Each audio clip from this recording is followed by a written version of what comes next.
Salut tout le monde et bienvenue à l'émission. Cette semaine, on parle des fonds de prévoyance d'un condo.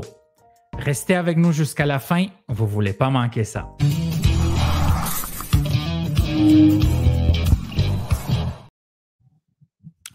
Salut David. Salut Draga, ça va? Ça va très bien? Yes. Toi? Ouais, ça va bien aussi. Cette semaine. Excellent. Cette semaine tranquille aujourd'hui. Ben, cette oui. semaine. C'est plus tranquille, ça fait du bien. Cool. David, cette semaine, le sujet, c'est les fonds de prévoyance. Donc, avec l'entrée en vigueur du Code civil en 1994, le législateur a introduit l'obligation pour tout syndicat de copropriété de se doter d'un fonds de prévoyance afin d'anticiper et de financer les dépenses à venir, réparer et remplacer les parties communes. Et c'est important, ce fonds est strictement réservé aux réparations majeures ainsi qu'au remplacement des parties communes et il ne doit pas être utilisé pour assurer leur entretien.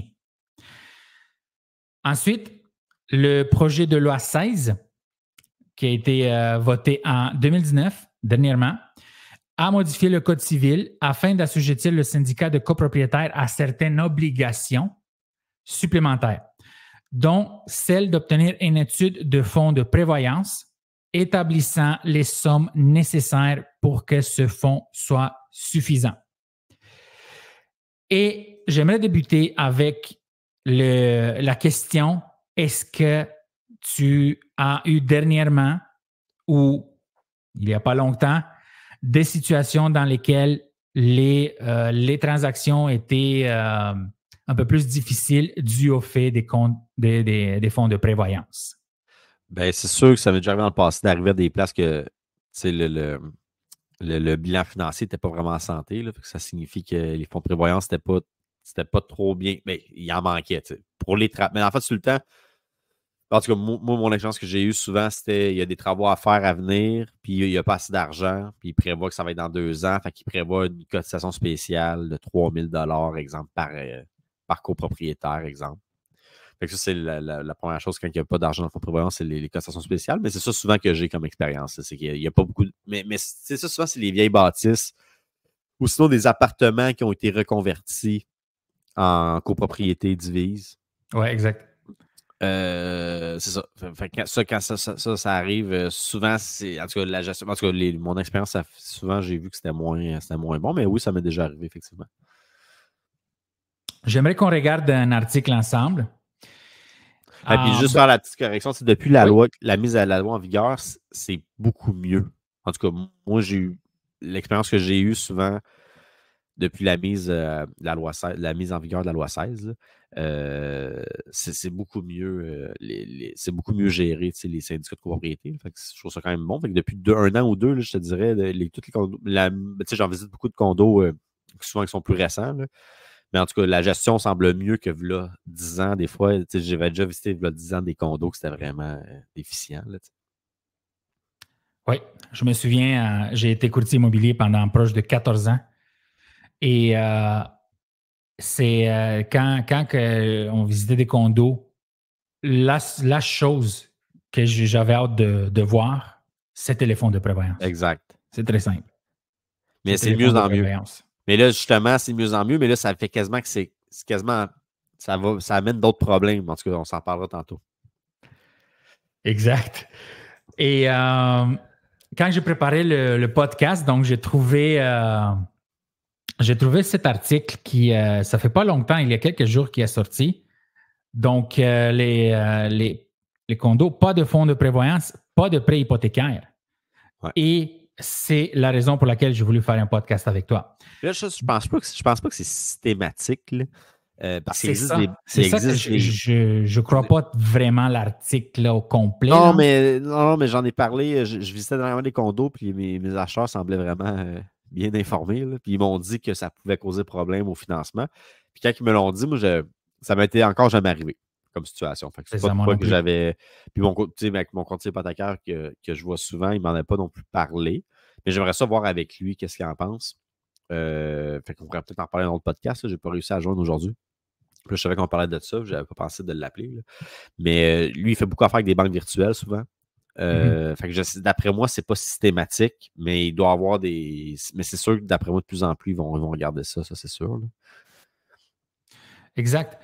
Parce que ce que ça dit, là, c'est que les deux plus importants prêteurs hypothécaires au Québec, Desjardins et la Banque nationale, n'accordent plus de financement aux acheteurs de condos pour des propriétés dépourvues de fonds de prévoyance.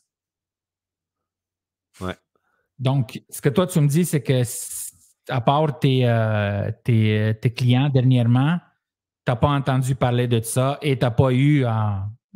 Ça m'est jamais arrivé personnellement, mais souvent, de toute façon, un condo qui est mal. Je ne conseillerais souvent pas des clients d'acheter un condo que c'est mal géré. Là. Comme dernièrement, j'ai visité un condo, mais c'est un duplex condo. Là. Il y a 2 copropriétaires. Là, les 2 se sont entendus à l'amiable. Fait que c'est à peu près, là, ils mettent 70$ dans le compte à chaque mois. Là. Mais tu vois, d'après les autres, ils ne sont peut-être pas conformés. Mais c'est ça qui arrive. L'affaire de la loi 16, c'est que là, c'est un duplex. Là. C'est ça. Ça fait beaucoup de frais, là, pour... il devrait peut-être avoir un minimum d'unités, avant que ce soit mis en vigueur. Exact. En même temps, le problème, c'est que ça pourrait faire d'autres problèmes si ce n'était pas mis en vigueur pour les 6 copropriétaires d'un 6 logements. Là. C'est ça. Parce qu'à Montréal, par exemple, il y en a beaucoup de triplex. Ouais, c'est ça. Qui ont été bâtis, qui sont collés. Okay? Exact. C'est comme ça, on peut être considéré des 6plex ou 12plex, mais ce n'est pas des 6plex et 12plex. Non, c'est vraiment des unités individuelles. Okay. Exact.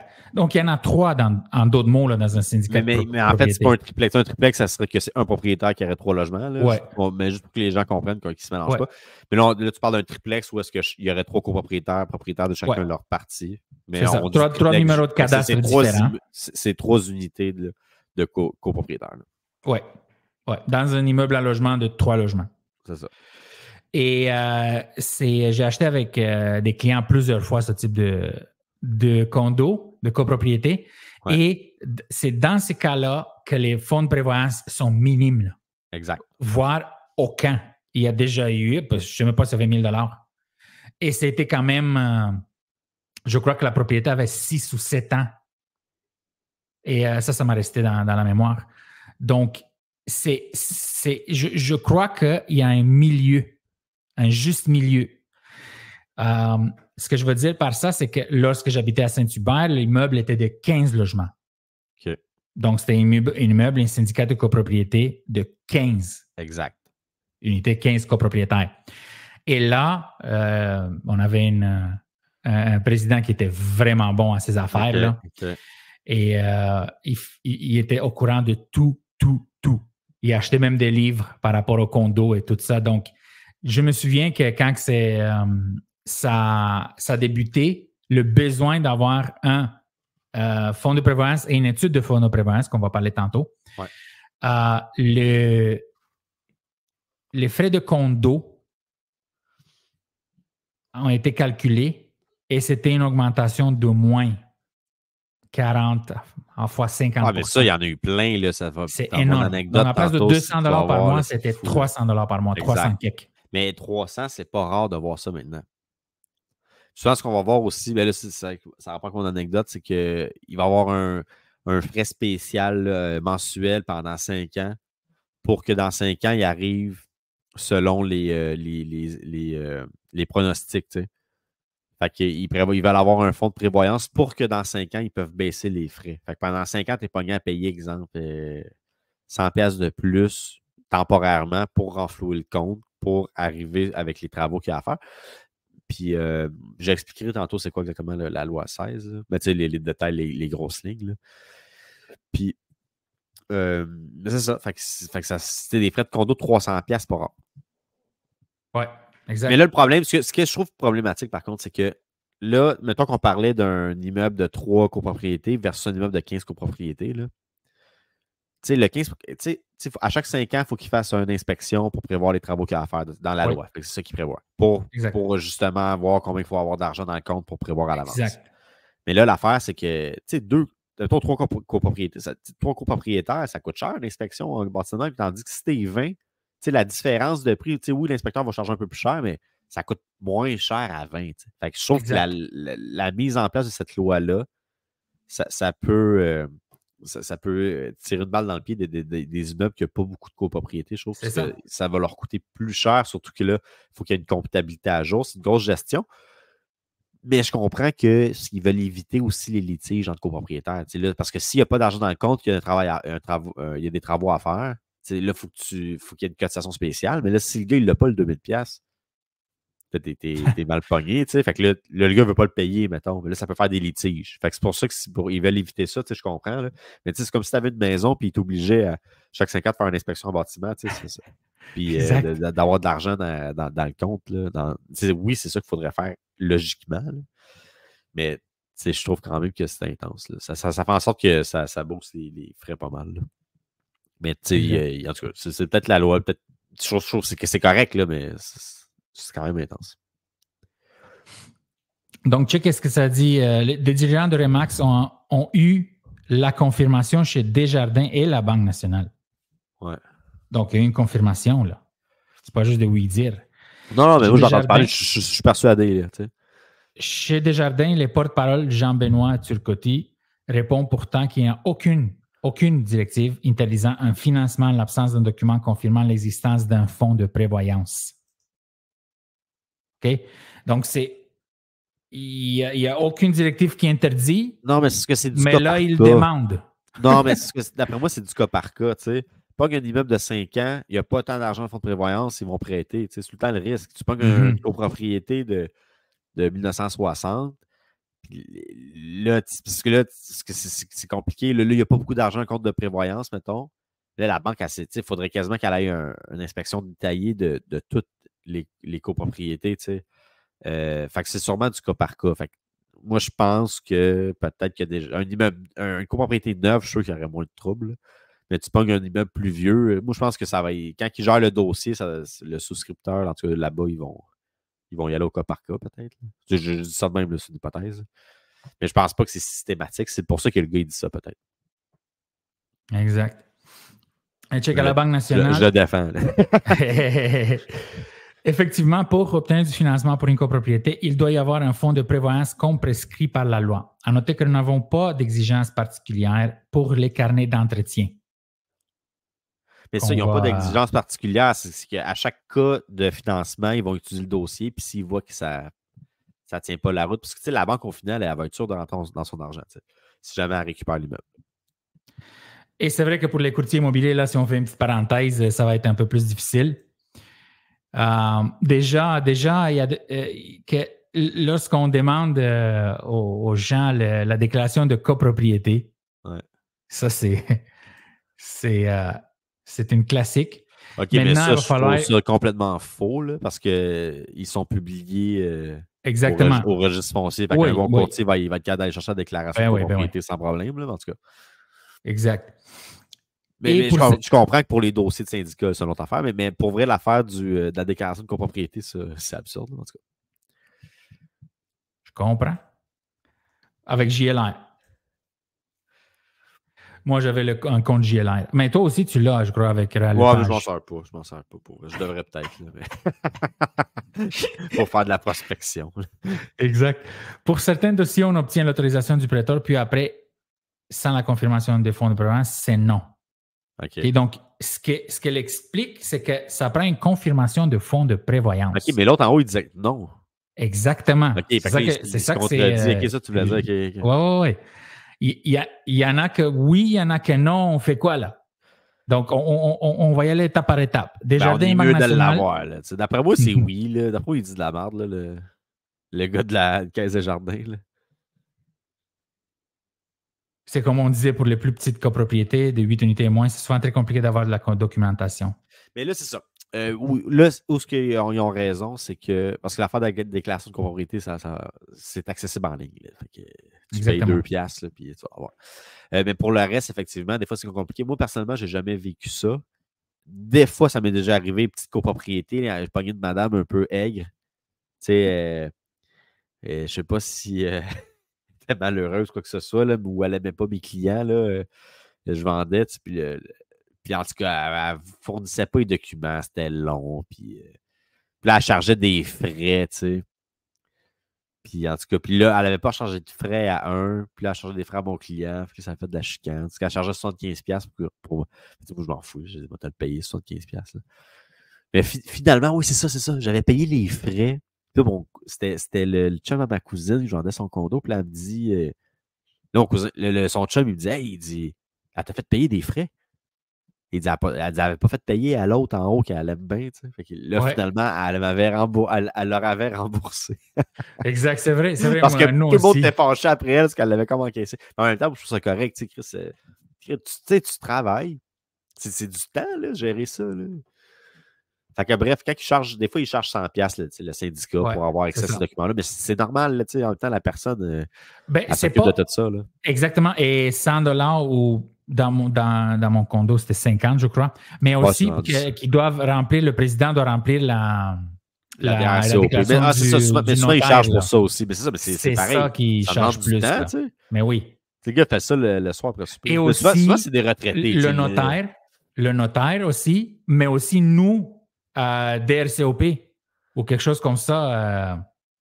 Ah, mais ça, le notaire, idéalement, il aime bien ça de l'avoir. Ça, dans le fond, le DRCOP, c'est un document de l'OACIQ avec des questions que tu envoies au syndicat de propriété. C'est ça. Tu es au trésorier au président. Là, puis, combien qu'il y a dans le fonds de prévoyance. Parce que c'est plein de questions. C'est un document de 2 pages. Mais c'est le fun parce que c'est un document abrégé. Au lieu de tout te taper l'étude, les documents des états financiers depuis 2 ans, les procès-verbaux, tu as à peu près tout dans ce document-là. Fait que l'acheteur peut rapidement se faire une idée. Exact. Fait que ça, c'est assez le fun.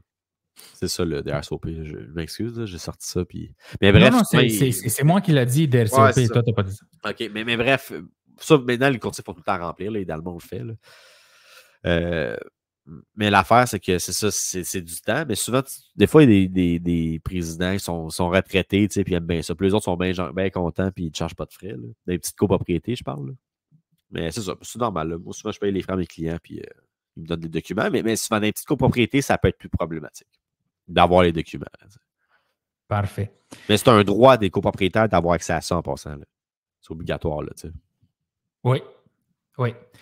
Donc là, on va y aller point par point pour expliquer clarifier. La loi 16, là. Pas tout de suite. OK. Donc, le premier point, c'est que Desjardins et Banque nationale ne financent plus les acheteurs de condos sans fonds de prévoyance. Ouais. On a vu que dans l'article, il y a de l'information contradictoire. Ouais.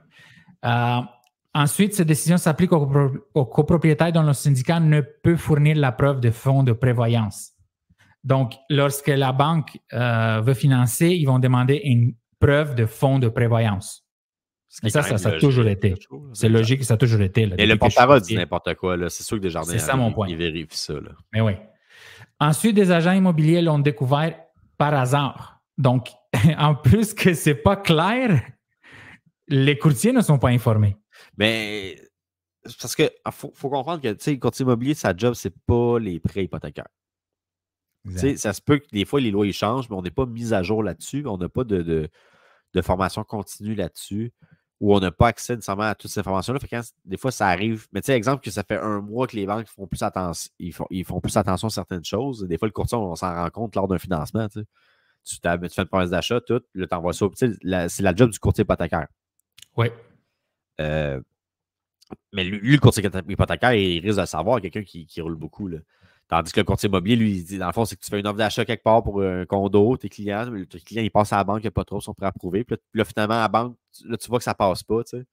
Fait que là, tu es là pourquoi? Fait que là, tu l'apprends même par hasard, puis tu perds une transaction. Tu sais, c'est exactement. Exactement. Et Desjardins affirme qu'il n'y a pas de directive officielle. Ça, on l'a vu. Le 4e point. La Banque nationale précise que la loi exige un fonds de prévoyance pour obtenir un financement. Et des courtiers immobiliers expliquent que l'absence de ce fonds complique les transactions.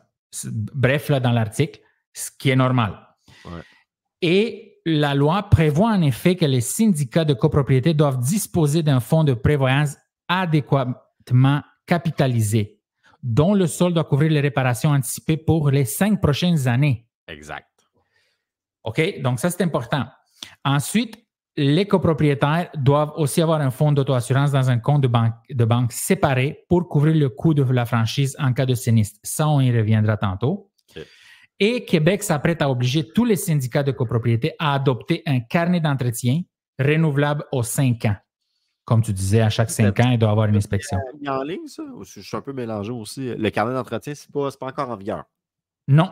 Moi, je croyais que c'est 2024. Ah, OK.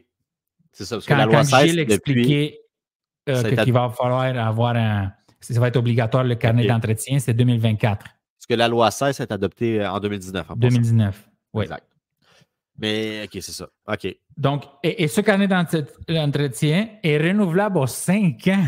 Ah, c'est quand même déjà bien intense. 5 ans, il faut que tu le fasses. Mais je peux comprendre. Il doit être réalisé par un professionnel qui doit chiffrer les sommes conservées en permanence dans le fonds de prévoyance. Ouais. Tu réalises-tu, là? Fait que le gars ou l'architecte qui fait le fonds de prévoyance doit aussi avoir quelqu'un qui est bon en économie, peut-être un actuaire, ou... Tu comprends ce que je veux dire? Ouais. C'est loin, là.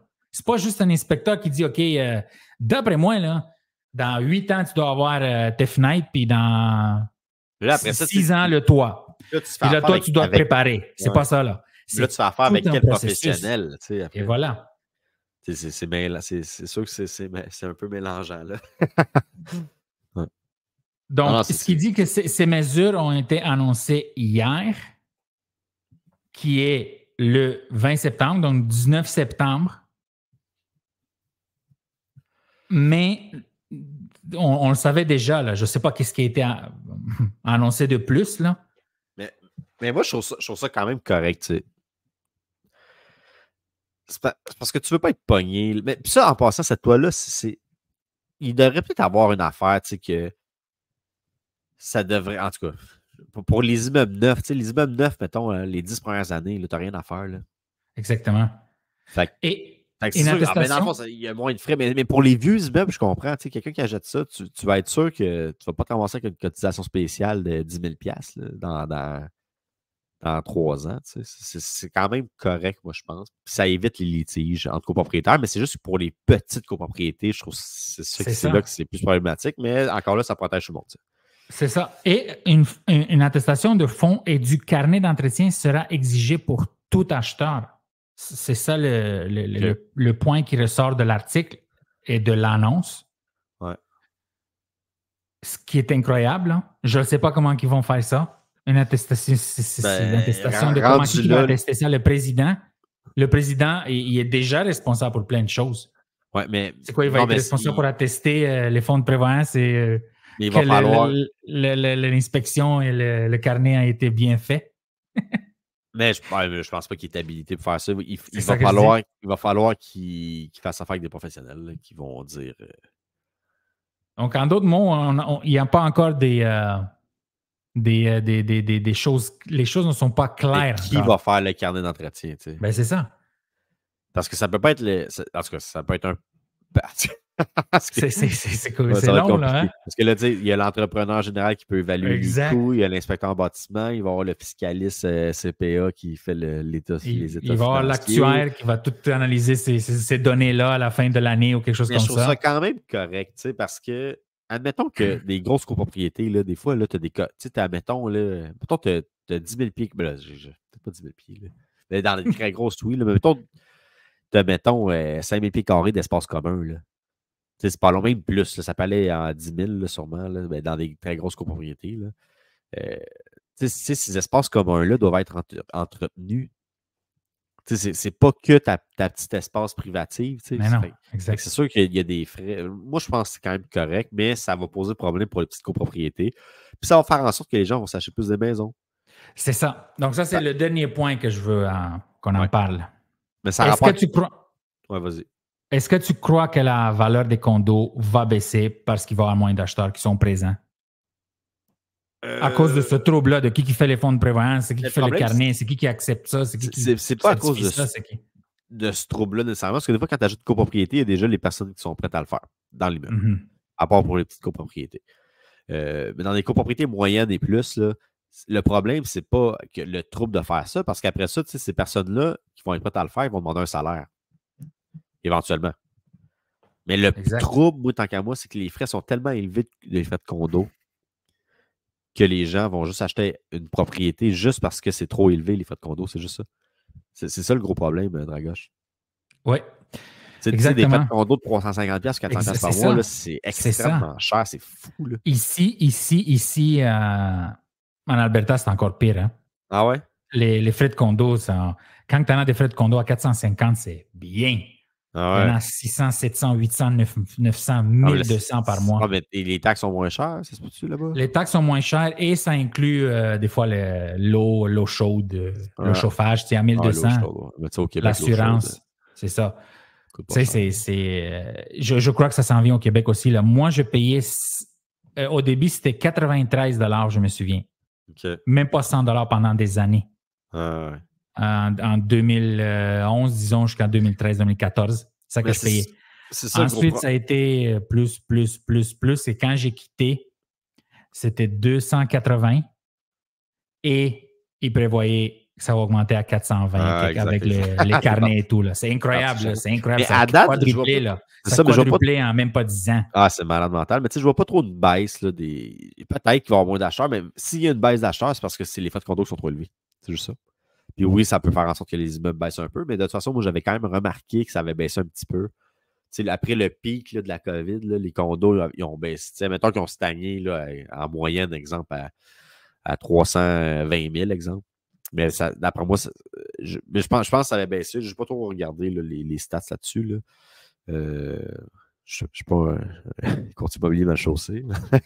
Non, mais ça avait baissé juste par mon expérience. J'ai regardé les comparables. Les derniers comparables vendus étaient plus chers, puis je les vendais un petit peu moins cher. T'sais, oui, je les vendais encore cher, mais ça avait baissé un petit peu. Perfect. J'aimerais prendre le temps de clarifier c'est quoi les fonds de prévoyance et tout ça. Là. Pour les gens qui nous écoutent, donc pour éviter de faire des contributions réalistes au fonds de prévoyance, certains administrateurs et copropriétaires ont appliqué une contribution minimale de 5% des dépenses d'exploitation à ce fonds en s'appuyant sur une interprétation erronée de la législation.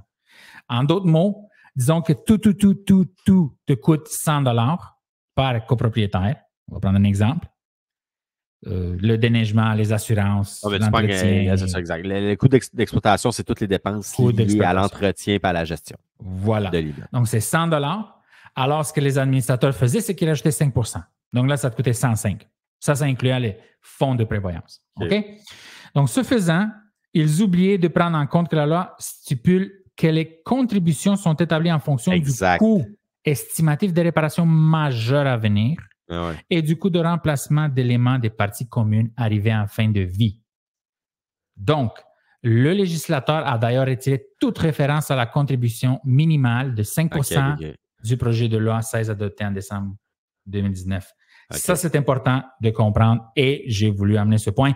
Donc, le 5%, c'était pas quelque chose de... Mais c'est pas... de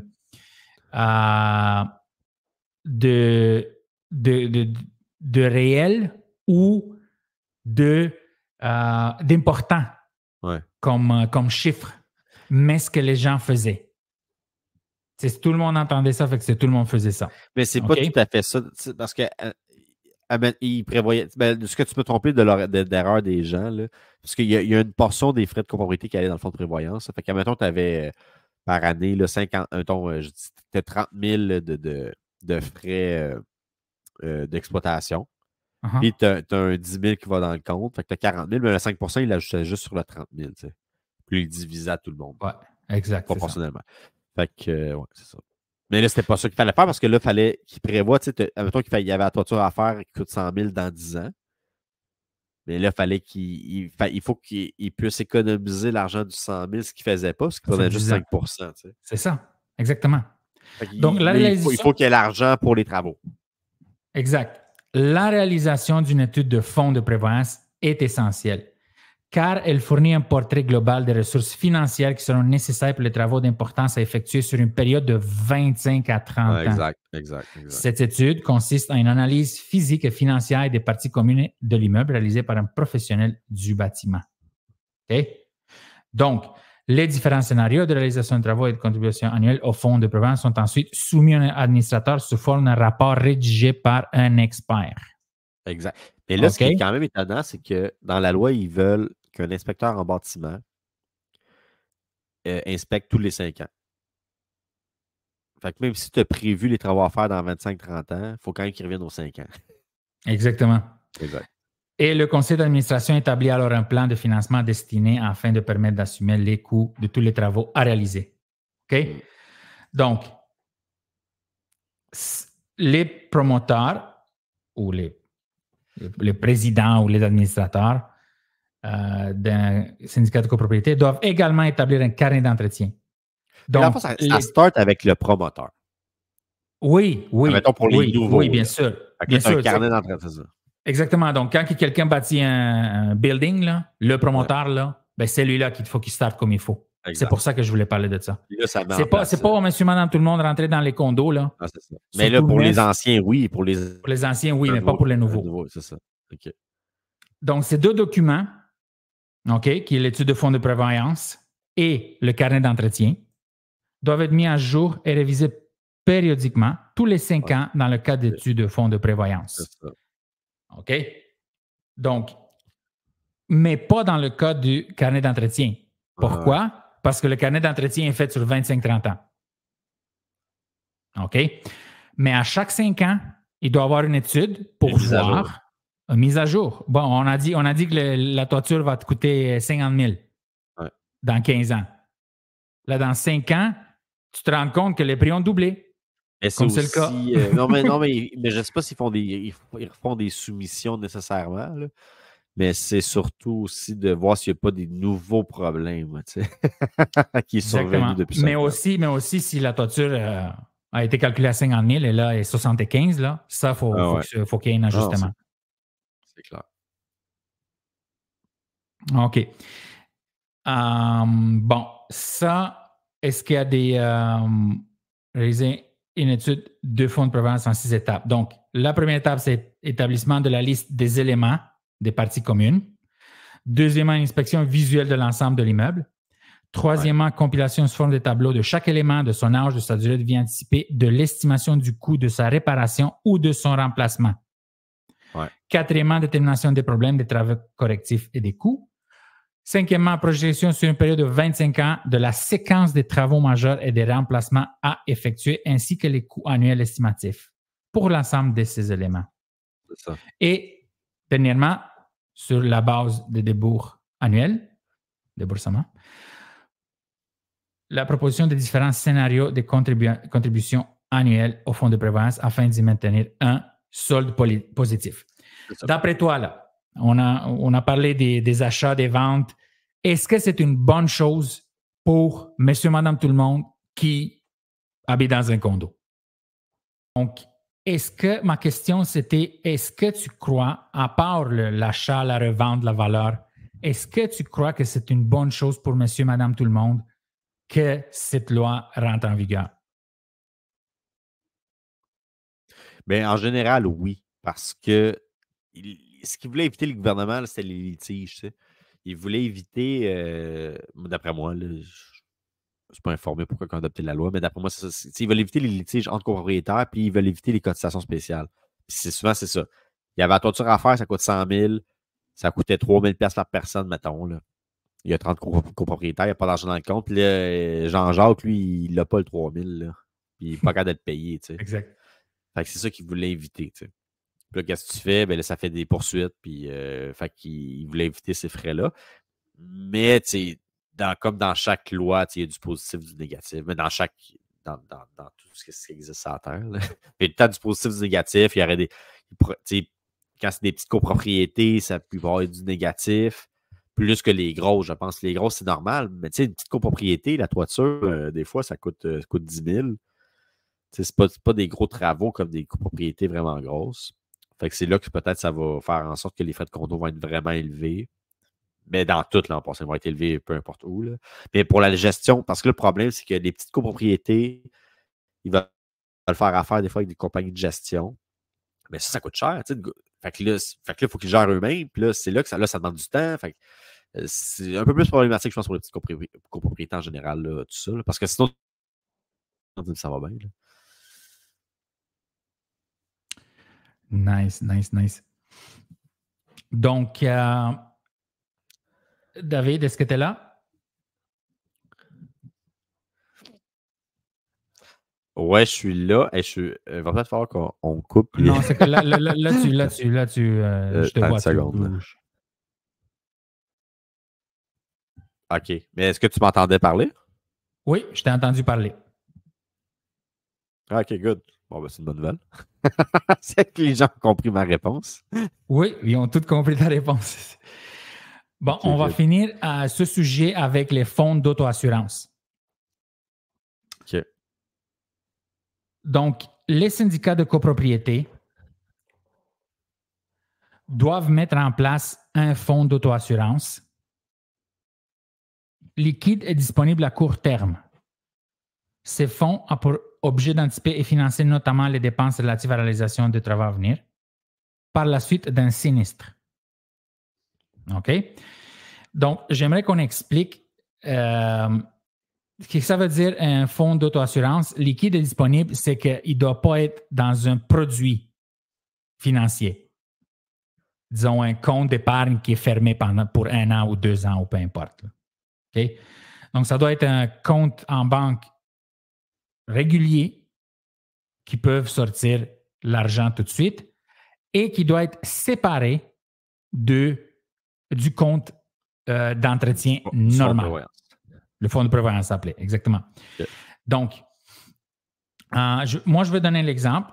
Le fonds d'auto-assurance permet la création d'une réserve monétaire cruciale afin de payer les sommes que l'assurance des syndicats ne couvre pas.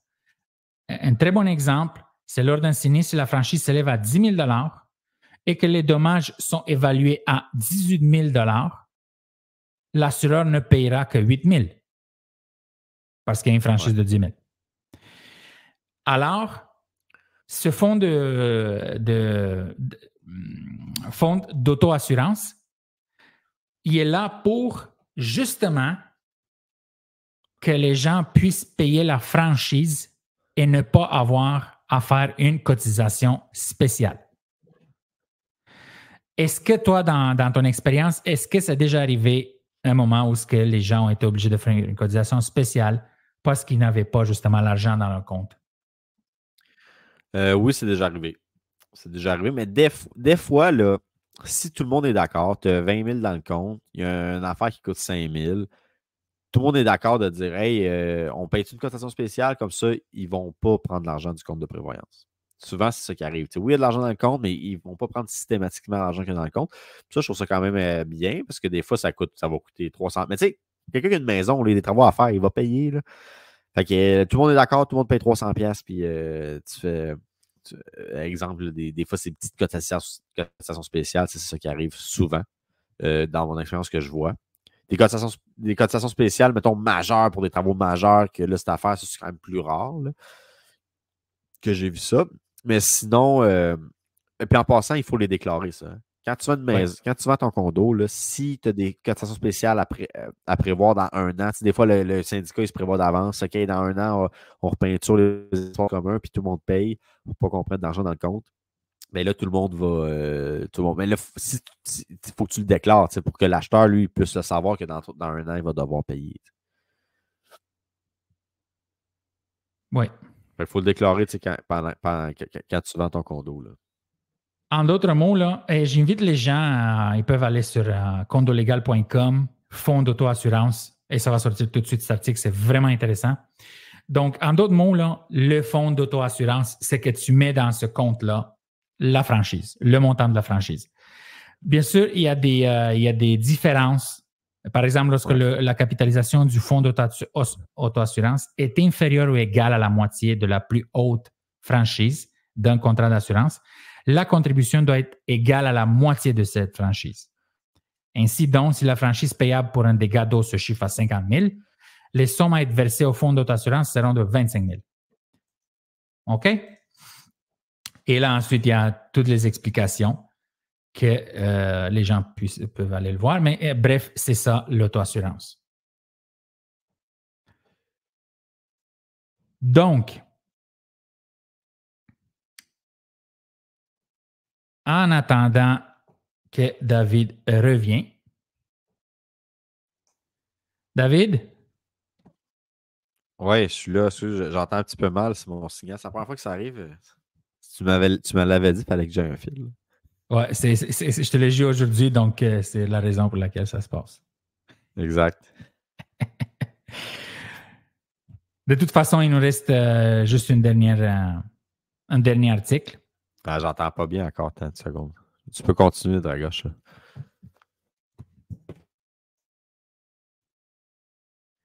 Donc, le dernier article, c'est une histoire qui vient d'arriver aujourd'hui.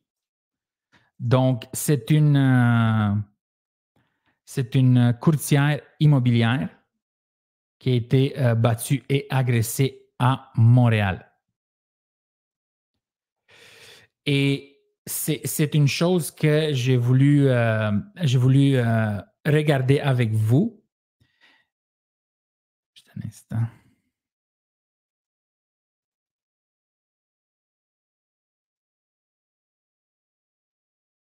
On s'enregistre. On sort. Bon, salut tout le monde. Et rebonjour, David. Exact. Donc, c'est ça. J'ai voulu qu'on regarde l'article qui vient de sortir aujourd'hui, c'est une tragédie qui arrive de plus en plus. Ouais. Et tu te souviens, il y a quelques mois, il y a eu aussi une courtière qui a été assassinée dans un boisé à Laval.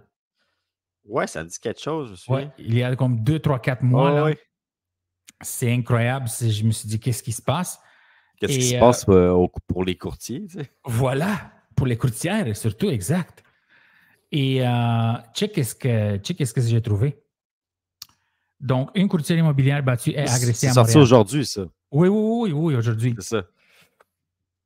Donc, la simple visite d'une copropriété a viré au cauchemar pour une courtière immobilière de 63 ans qui a été sauvagement agressée sur la rue Saint-Denis à Montréal. Saint-Denis, là. Ouais. C'est quand même incroyable. Donc, c'était un faux client qui lui a donné un rendez-vous le 15 septembre dernier, vers 14 h, et il se trouvait déjà à l'intérieur. Donc, il serait possiblement introduit par effraction. Et l'homme aussi aurait réservé la visite sous un faux nom. On ne va pas donner des noms, rien, là, mais c'est quelque chose qui arrive. C'est la deuxième fois que ça arrive. Et est-ce que toi, dans tes collègues, est-ce qu'il y a de l'inquiétude ou c'est les gens ils ont paralysé et tout est beau? Je pense pas, mais il y a tout le temps des histoires de légendes urbaines. Ben, pas des légendes véridiques, là, pas urbaines tant que ça. Là, mais si tu flashes de lumière quand tu croises un auto qui n'a pas ses phares allumés, ben là, ils vont te poursuivre. Puis, exact, ouais, c'est ça, exact. Non, mais. Ouais, c'est ça. Mais non, c'est plus que, il y avait déjà une histoire d'un courtier qui avait agressé une cliente, Fait que là, en ce cas-là, c'était le courtier immobilier qui était l'agresseur. Là. Mais ça arrive dans n'importe quoi. Moi, je pense que la statistique n'est pas plus élevée que les courtiers immobiliers. Qu'on s'en s'attaquer ou agresser ou le contraire. Mais non, moi, dans le milieu, je n'ai pas de collègues qui ont des inquiétudes d'aller voir des clients, mais peut-être, j'ai peut-être jamais demandé. Là. Des fois, en tant que gars, les hommes en général, on a moins peur parce que d'après moi, statistiquement, il y a peut-être moins de chances qu'on se fasse agresser, mettons. Là. Exact. Exact. Fait que moi, personnellement, non, j'ai pas peur. Mais des collègues non plus, là. Pas à ma connaissance, non. Je suis content d'entendre ça, que c'est vraiment mais je pense que c'est quand même anecdotique. C'est un événement isolé. Mais tu sais, c'est quand même anecdotique. Mais c'est sûr qu'à Montréal, il se passe plus d'événements violents, là, avec les gangs de rue et tout. Là, il y a peut-être Montréal-Nord, exemple, il y a plus de personnes qui. Il y a beaucoup de. Exact. Montréal-Nord, Saint-Michel, Saint-Léonard. Ouais, c'est ça, tu sais. Même Rivière-des-Prairies maintenant. Fait qu'il y a souvent des balles perdues ou des jeunes très jeunes là, qui ont des. C'est l'accessibilité aux armes aussi qui est vraiment facile. Ça coûte beaucoup moins cher qu'avant. Tu peux t'imprimer un gun avec une imprimante 3D. Ouais. Il y a un gars qui a fait la recherche en ligne, il a trouvé un plan, il a imprimé son gun. C'était un gun, je ne sais plus c'était quoi, là, mais c'est une affaire semi-automatique, quand même assez dangereux. Là, puis c'est en plastique, là, mais il est très efficace, le gun. Là, il tire. Puis... Fait que, mais c'est vraiment accessible maintenant, les fusils. Fait que c'est ça qui arrive. Mais fait que peut-être à cause de ça, ça peut arriver peut-être un peu plus dangereux. Là. Mais je pense pas que c'est dangereux d'aller à Montréal. Là. Non. Moi non plus, je crois pas ça. On n'est pas encore dans le Bronx. Exact. Exact.